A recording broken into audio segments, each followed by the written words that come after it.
Hare Krishna. My name is Jacob. I joined Krishna consciousness like 10, 12 years ago. I'm 36, so it was in 2005. I was searching for the absolute truth. I was praying to God. I was not sure if He existed, or if it was a he or a she, if God had a form or not.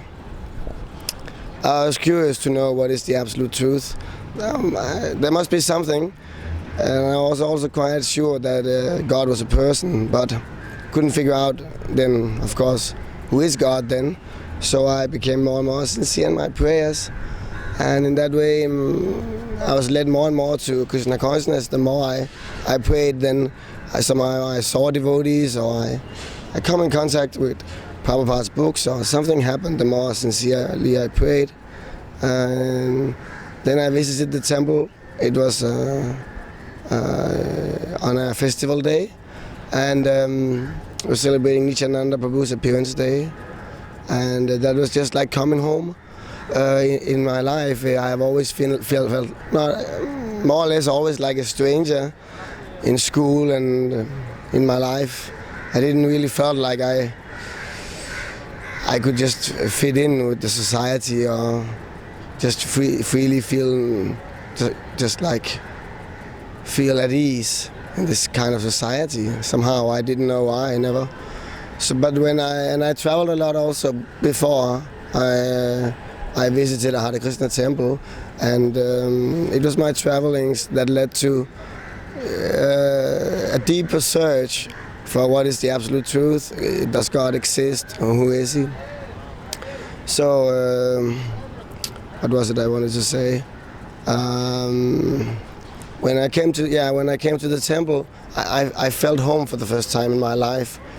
Actually, having visited so many, or been invited into so many people's houses. But when I came to the temple, everything, the smell, the food, the pictures, the philosophy. So I asked if I could come and stay for some time. I had one idea that maybe the Hare Krishna people have the absolute truth. Why not? So let me stay there for some time and see if I'm allowed to stay there, and see what they can give to me, what knowledge they are providing, what answers they have to the greater questions of life. So I asked if I could stay, and they said no problem, but you have to follow everything. Waking up 4 o'clock, I said 4 o'clock? No, I didn't say like that, but I was thinking like that. I was just, pretending that it was going to be no problem. Then I said, all right, I would like to come. I'll come at some time. And you could see that devotee, he thought, all right, he will never come back, because that's the experience they have. And I thought maybe that's the experience they have. But then I came back after some time, and I stayed. And then eventually I joined full time. That was the idea that this is the philosophy that makes most sense, the life view that makes most sense that I've ever encountered. So why not let me try this for a time? If I find something which is more valuable, then I can always switch. But now here's a process which is this Krishna consciousness, which is promising that you will realize gradually your eternal identity as a soul, not just theoretical knowledge that I'm not the body, I'm the soul, but gradually realize that I'm an eternal soul.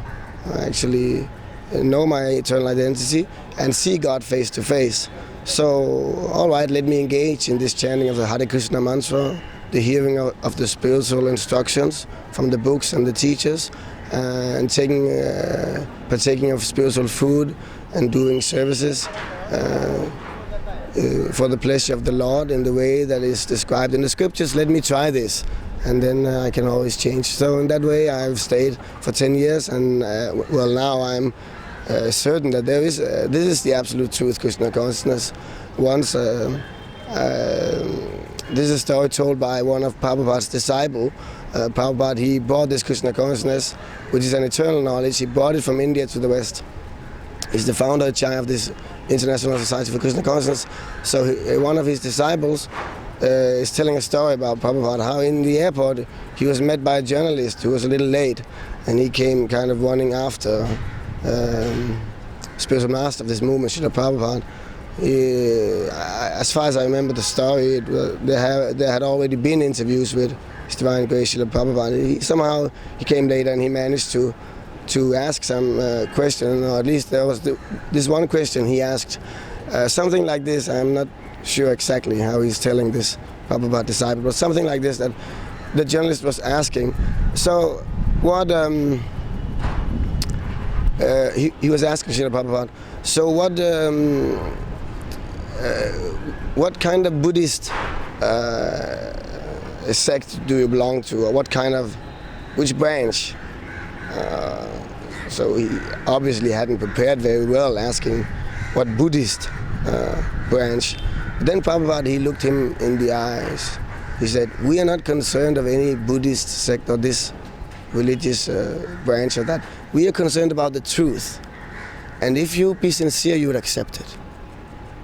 And then this journalist, he was just quiet. And so this is also what I realized, that this Krishna consciousness, it is not something sentimental or religious or anything like that. It is the truth, and anyone who's sincere, he would accept it. It takes some honesty and sincerity. Somehow I must have that, at least. I'm trying to follow the best I can, and I hope in the future I can also follow this great path of Krishna consciousness. Hare Krishna.